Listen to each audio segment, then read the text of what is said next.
Along this road, the military come by and they have a loudspeaker and they say to stay inside because of the coronavirus.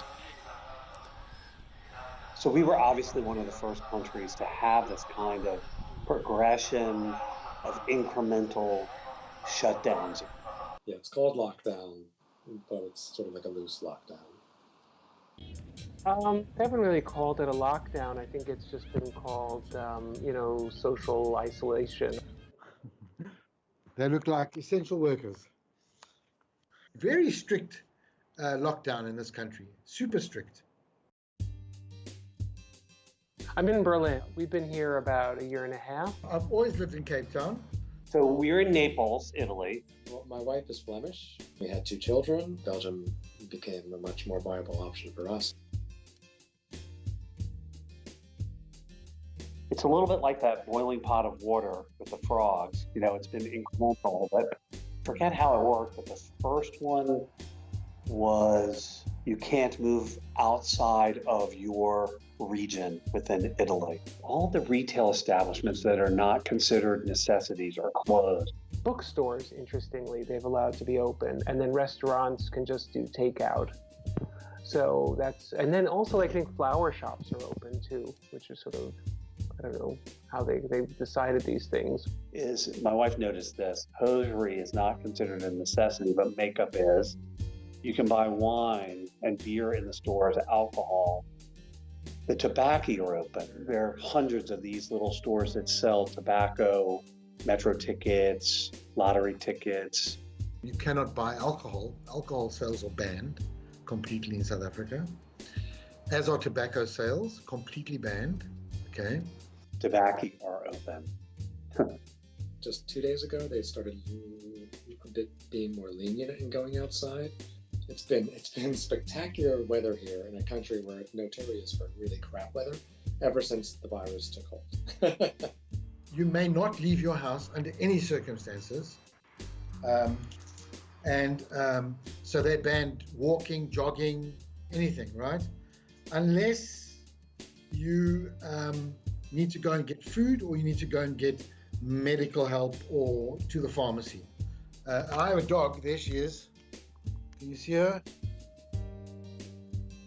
She's an old lady. She's 16 years old and she hasn't been out the house. And so we kind of, ankle deep in dog poop. Stay within 1 kilometer where you live. Go out 1 hour a day, once a day. We didn't think it was such a great idea to shut down Italy and close down the cafes. We didn't think caffeine withdrawal was a good fit for the lockdown, but it seems to be working okay. How about that?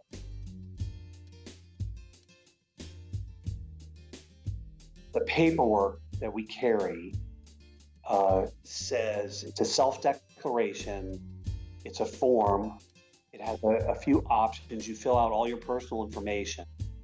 You say that you're in transit, in movement for one of several reasons. We don't have to do that. I know they do that in Spain.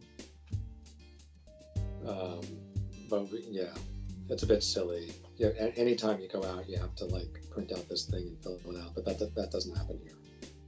For the first week, they just started warning people, you're too far. You're not meant to take a car to go anywhere unless it's shopping. I think it was a smart decision here not to be so restrictive as in other countries, because I think at least people feel they could be trusted to do the right thing. And I think that there's that level of trust that people have with the government and that the government has with people here that's a little bit different. The police don't seem to be looking for trouble. And we don't see, in Naples, we don't see people flouting the requirements. It's a big deal. It's a big deal. You'll get arrested if you go out. This weekend was the beginning of the Easter vacation, and people would normally flock to the coast. And, a few thousand actually tried that and were fined. They were stopped because the roads are blocked, police control, they give a fine and send them back home. You need to present your license, and what are you doing 50 kilometers from your house going going to the grocery store. Hey, stop people. The